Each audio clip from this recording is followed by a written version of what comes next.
ଭାରତୀୟ ଜନତା ପାର୍ଟିର ବରିଷ୍ଠ ନେତା ସୁରେଶ ପୂଜାରୀ ଉଲ୍ଲେଖ କରିଛନ୍ତି ଆମର गोटे गोटे ୱିକେଟ୍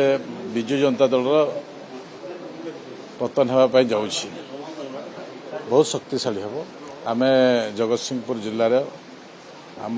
ସ୍ଥିତି ସୁଦୃଢ଼ ହେବ। ଆମେ ସେଠି ମନ୍ତ୍ରୀ ପାଇଛୁ ଆଉ ଜଣେ ବିଧାୟକ ଥିଲୁ କିନ୍ତୁ ଅନ୍ୟ ସିଟ୍ ଗୁଡ଼ାକ ବି ଆମର ଅଭାବ ଥିଲା। ଆମେ ଜଗତସିଂହପୁର ଜିଲ୍ଲାର ସହିତ କେନ୍ଦ୍ରାପଡ଼ା ଜିଲ୍ଲାର ପ୍ରଭାବ ଅଧିକରୁ ଅଧିକ ବଢ଼ିବ ଏବଂ ଦେବାଶିଷ ସାମନ୍ତରାୟ ଜଣେ ବରିଷ୍ଠ ନେତା ଦୀର୍ଘ ଦିନ ତାଙ୍କର ଅଭିଜ୍ଞତା ଅଛି ଅନୁଭୂତି ଅଛି ବିଧାନସଭାରେ ବି ଅନେକ ଥର ଥିଲେ ପାର୍ଲାମେଣ୍ଟ ବି ଥିଲେ ସେହି ଦୃଷ୍ଟିରୁ ଆମର ଶକ୍ତି बहुत वृद्धि हो कटक बीजेडी बीजेपी गढ़ को बीजेपी गढ़ बाजीमात कर बीजेपी आगे सर निश्चित भाव अभिव्यक्त जो कटक जिला अच्छी अभिव्यक्त कटक जिले में प्रभाव अच्छी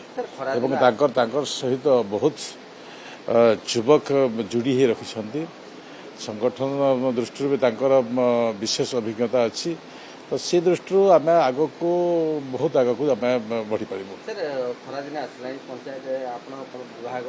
केते दूर सक्षम होती जो भाव विरोधी सपटे कहले जलर अभाव रही जो कहते पूरण कर आम टार्गेट अनुसार आम एचिव कर 82 प्रोजेक्ट वर्तमान सुधा आम पानी गलानी